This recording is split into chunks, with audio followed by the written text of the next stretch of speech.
Well, great. Thank you very much. I think it's not my turn. My name is Steve Rubel. I'm Director of Insights for Edelman Digital, based out of New York. And I have a unique kind of job in the group. My job is to really kind of study emerging technologies and trends and to make sense of that and to advise our teams and our clients kind of on what they all mean and what the implications are, and also to talk about some of that with the industry on my blog and also a column I write for Ad Age. So what I'm Mr. What's Next guy, and there's a good 50% chance that I'm going to be wrong about some of these things, but at least directionally, I want to talk about some key trends that I think that are important to keep your eye on as we look ahead to the next few years. The first is that peers are increasingly filtering content produced by pros, and what I mean by that is if you've spent any time on on Facebook or any social network, you'll find that there's a layer of people that you trust, and we've seen this in our own Edelman Trust Barometer data, that filter information to you. They kind of share the same interests that you have, whether it be, and there's different venues for that. There's Twitter, as was mentioned earlier, or FriendFeed, which is a kind of a social network of all social networks, or Facebook, and there's many others, and obviously that's different in every country. But peers are kind of, as all this content is being produced by everyone, there's a need for kind of individuals who you trust to sit on top of that to kind of filter what's important for you, and we're seeing that kind of happen on a massive scale, as we've seen through some of the data points that were shown earlier. So as it happens, fundamentally, I think that social networks will become a theater of operations for PR professionals, and obviously there's a lot of watch outs and pros and cons that go with that, but I think that we're going to see a little less focus on media and a lot more focus on social networks because that layer of trust is there in filtering information. The second thing I think that's happening is there's a lot of websites out there, and it's so easy now for anybody to create a website. I mean, we can create one in 3 clicks on Blogger, or you can start a Twitter account and you got a website. So there's a lot of online spaces that are vying for our attention, some of which are produced by professionals, others of which are social networks, and then there's brand sites too. And so there's a lot of money and time invested in building great websites and attracting people to go visit those sites.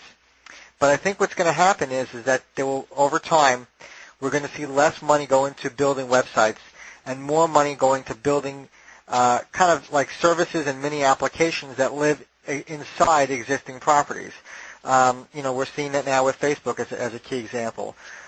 There's technology that's emerging from Google called Open Social and Friend Connect, and Facebook also has a similar program that allows you to take your friend list and basically embed it in any site. So, for example, I could add a layer of community to my blog that allows you and your Facebook friends to participate on that particular site. So I think what we're going to see is less reliance on building websites, and we're going to see people become more like interior decorators and figure out how to add value to spaces that they don't necessarily own. Google and search. Google is our window onto the world for many of us, at least in the U.S. and certainly in the U.K., less so in other countries, but search engines are our window onto the world, and if you're not findable there, you're going to be in trouble. And Google does a very good job of rewarding high-quality content from brands, media sites, and social networks. So if you're there and you're participating actively, you can be visible. But I think Google is going to be a lens that through which we look at PR. 2 more trends to look at. The web for the first 10 years was an information medium. It was about communicating messages out. And I think over the last few years, we've seen it become a collaboration platform.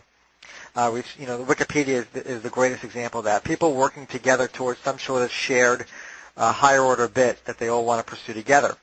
And so I think that companies have to roll up their sleeves and use the web to publicly engage their people around shared areas of interest and go make things happen. Now that might be better products and services. It could be CSR and life-changing types of initiatives. But the web is a collaboration platform, and marketing is moving from communication over to collaboration. And finally, digital natives are becoming much more common, especially as the net gen, the people who are in their 20s and 30s or early 30s. These are people who knew nothing else but the web. They've grown up with it their whole lives, and there's going to be more digital natives than non-natives. So that means that, if you're in your 30s or 40s and you don't live like a 20-something-year-old online, you're going to be in trouble. You got to emulate people who are the natives, because they're the ones who are changing the game. And if you're not keeping up with them, you're in your career path, you won't be as relevant going forward. So that's just a little bit of career advice to you, and it's something that keeps me up at night every night. So those are 5 trends to watch and of what's on my horizon right now. And I'm going to turn it back to Michael Wiley.